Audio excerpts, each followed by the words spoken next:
ધોરણ 6 એમાં અત્યારે આપણે અભ્યાસ કરવાનો છે ગુજરાતના ઉદ્યોગો વિશે। એમાં પ્રથમ છે સુતરાઉ કાપડનો ઉદ્યોગ। તો એના ઉત્પાદક કેન્દ્રો કયા કયા છે? તો અમદાવાદ, વડોદરા, સુરત, રાજકોટ, નવસારી, બિલીમોરા, ભરૂચ, પેટલાદ, કંભાર, નડિયાદ, કલોલ અને ભાવનગર ખાતે સુતરાઉ કાપડ ઉદ્યોગ વિકસ્યો છે। એના પછીનો બીજો ઉદ્યોગ છે રેશમી કાપડનો ઉદ્યોગ, જે સુરત, વલસાડ, ચીખલી, ગણદેવી, મોરબી, જલાલપોર, બારડોલી અને નાના વરાછામાં આ ઉદ્યોગ વિકસ્યો છે। એના પછીનો ત્રીજા નંબરનો છે જરી ઉદ્યોગ, જેનું ઉત્પાદક કેન્દ્ર એક જ છે, કયું છે? સુરત। એના પછીનો ચોથા નંબરનો રેલ ઉદ્યોગ, જેનું ઉત્પાદક કેન્દ્ર છે ઉધના અને વેરાવળ।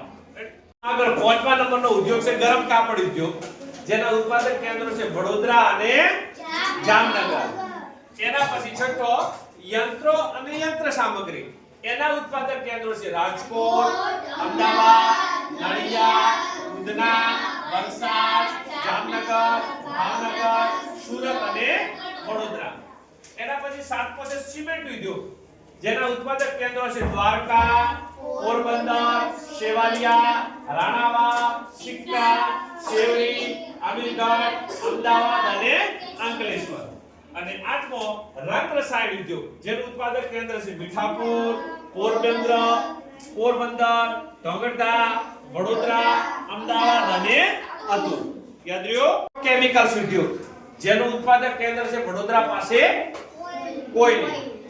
એના પછીનો દસમો રાસાયણિક ખાતર ઉદ્યોગ, જેનું ઉત્પાદક કેન્દ્ર છે કંડલા, કલોલ, બાજવા અને ચાવલ। એના પછી 11મો સુપર ફોસ્ફેટ ખાતર, જેના ઉત્પાદક કેન્દ્રો છે વડોદરા, અમદાવાદ, ભાવનગર અને ઉધના। એના પછીનો 12મા નંબરમાં સિરેમિક ઉદ્યોગ, જેના ઉત્પાદક કેન્દ્રો છે થાન, વાંકાનેર, મોરબી, ઢોગરધા, સિહોર, ડેરોર, સંકરોડ, અમદાવાદ અને વલ્લભ વિદ્યાનગર। એના પછી 13મા નંબરનો ખોળ ઉદ્યોગ, જેના ઉત્પાદક કેન્દ્રો છે બારડોલી, કોડીનાર, ગણદેવી, ઉના, મઢી, પેટલાદ, પલાસણ, અમરેલી, તાલાળા અને ધોરા। એનું ઉત્પાદક કેન્દ્ર છે અમદાવાદ। 15મો કાગળ ઉદ્યોગ, જેના ઉત્પાદક કેન્દ્રો છે સોનગઢ, રાજકોટ, બારેજડી, જામનગર, અમદાવાદ અને વડોદરા। અને છેલ્લે 16મો ડેરી ઉદ્યોગ, જેના ઉત્પાદક કેન્દ્રો છે આણંદ, મહેસાણા, પાલનપુર, હિંમતનગર, ગાંધીનગર, સુરત, ભરૂચ, અમદાવાદ, રાજકોટ, વડોદરા